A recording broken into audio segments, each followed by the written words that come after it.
নিজেও জানো না আমার কি করেছো, তুমি নিজেই জানো না আমার কি করেছো।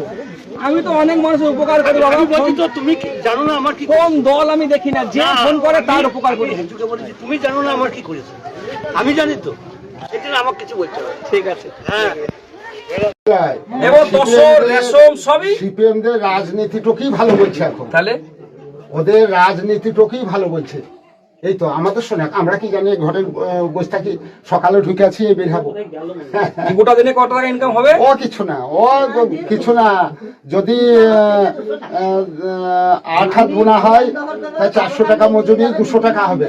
যদি দুজনের ভাগ 100 টাকা, 100 টাকা, তাতে আবার কি হবে? 100 টাকায় কিছুই হয় না আজকের সময়। কিছু না, কি করবো? তাহলে আবার লাল ঝান্ডা ফিরিয়ে আসেন। লাল ঝান্ডার সময় জিনিসপত্রের দাম ছিল না। আসবে, আসবে তো? হ্যাঁ, আশীর্বাদ করছেন আপনি? 100 বার আসবে, আসবে।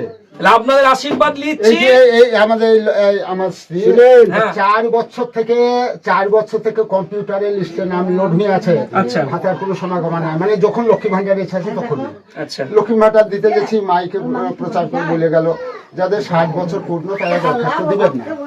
দেওয়া হলো না, দিয়ে দরখাস্ত দিয়ে কম্পিউটারে লোড হলো, লিস্টে নাম এলো, কাকস্য পরিবেদনা কিছুই নাই। এখন আমি পাই কথা, মিথ্যা কথা বলি। ঠিক আছে, তাহলে আপনি আবার লাল ঝান্ডা নিয়ে আসেন। এই বিধানসভায় আমাদের কাস্তে হাতুড়ির প্রতীক থাকছে।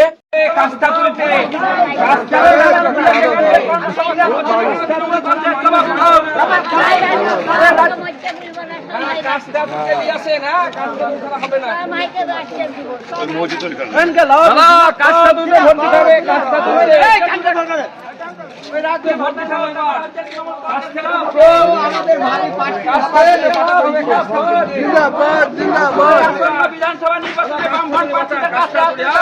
ভোট দিয়ে